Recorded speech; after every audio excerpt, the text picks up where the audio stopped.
신생아 사망, 은폐. 분당 차병원에서 벌어진 신생아 사망사고 은폐 의혹 논란이 일파만파 커지고 있습니다. 아직 의료진 과실로 아이를 떨어뜨린 건지 아니면 이 외에 다른 원인이 있었는지는 지금 밝혀진 게 없습니다. 관련해서 자세히 좀 알아보도록 하겠습니다. 변호사님, 이번에도 또 분당 차병원입니다. 2년 전이었나요? 분당 차병원에서 신생아 머리가 메스에 베이는 사고가 있었죠. 예, 그때도 해당 병원에서는 의료 과실을 인정을 하지 않았고 네. 수술 과정에서 불가피하게 발생한 일이다. 이제 이렇게 해서 그냥 치료비 지원하는 정도로 마무리가 됐던 것 같은데 이번 사건은 신생아가 사망하는 중대한 결과에 이르렀습니다. 물론 신생아가 의료진이 과실로 이 아기를 떨어뜨린 것으로 인해서 사망을 했는지는 아직 밝혀진 바가 없습니다만 네. 어쨌든 결과가 좀 중한 결과가 발생이 돼서 좀 귀추가 더 주목되고 있는 것 같습니다. 그렇습니다. 이번 사건도 비슷한데 이 3년 전에 제왕절개 수술로 태어난 신생아가 숨졌고요. 이게 낙사인지 병사인지 확인이 되지 않았지만 지금 은폐된 거 그 사실 자체가 지금 논란이 되고 있습니다. 교수님은 이번 사건 어떻게 보셨어요? 결국엔 기업 윤리의 문제로 우리가 볼 수가 있겠습니다. 네. 그래서 이제 기업 윤리 중에서 특히 이제 병원 이제 두 가지 병원이 가지고 있는 몇 가지 특성들이 있습니다만 기업 중에서도 특히 병원 같은 경우에 조직 중에서 병원 같은 경우는 대단히 일반인들이 접근하기 어려운 대단히 높은 폐쇄성을 가지고 있습니다. 그리고 특히 예를 들면 병원에서 일하는 의사나 간호사 또는 관리 직원들이 외부하고 단절된 상태에서 정보를 공유하기 때문에 지극히 어떤 동질적인 어떤 조직적 유대감을 가지고 있는 상태에서 폐쇄성을 가지고 있고요. 두 번째는 또 병원이라는 특성에서 이제 유리합니다만 이제 우리가 이제 경영학이나 경제학에서 이제 정보의 비대칭성이라고 부르는 게 있습니다. 네. 환자하고 의사하고 일방적으로 정보에 대한 판단 능력과 정보량이 전혀 다른 거죠.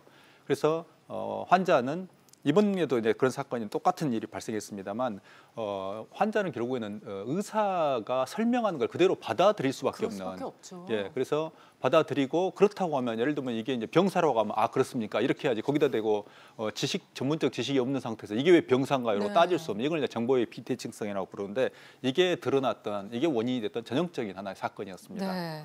이 기업 윤리 측면에서 바라봐야 한다고 말씀을 해주셨는데 일단 병원 측이 입장문을 내긴 냈습니다. 그 입장을 좀 정리를 해보면 위중한 상황이다 보니까 주치의가 사고로 인한 사망이 아니고 병사로 판단한 것으로 파악됐다는 이런 얘기입니다. 변호사님, 물론 이제 병원 입장에서도 좀 당황스러울 것 같은데 분명히 의료 과실에 대해서 피해자에게 알려야 할 내부 지침도 있을 것 같고요. 어찌됐건 의사가 과실을 숨긴 거죠. 네, 맞습니다. 내부 지침은 당연히 위반한 것이 되고요. 지금 네. 경찰에서 수사 중인데 지금 혐의를 받고 있는 것이 그 사망 진단서를 허위로 발급했다. 병사 이외의 사인이면은 반드시 부검을 해서 그 사인을 밝히도록 돼 있는데 병사로 기재해서 그냥 화장을 해버렸기 때문에 네. 지금 문제가 되고 있는 것이거든요. 그래서 수사기관에서는 두개골 골절 때문에 사망했을 가능성이 없지 않다라고 해서 수사를 하고 있는 것이고 그 과정에 또 혐의점이 있는 것이 증거를 인멸했다. 즉 뭐 진료 기록이나 이런 것을 임의로 삭제했다거나 하면 그 자체가 형법 위반인 동시에 이제 의료법 위반이 되기 때문에 그 부분에 대해서는 앞으로 좀 수사를 통해서 밝혀져야 될 부분일 것 같습니다. 네. 이렇게 숨겨놓은 일이 어떻게 이번에 이렇게 밝혀지게 된 거죠? 3년 전에 뭐 그런 의료 그 간호사들하고 뭐 의사들이 이렇게 있었는데 아마 내부적으로 그런 부분이 밝혀진 것 같습니다. 네, 제보가 있었군요.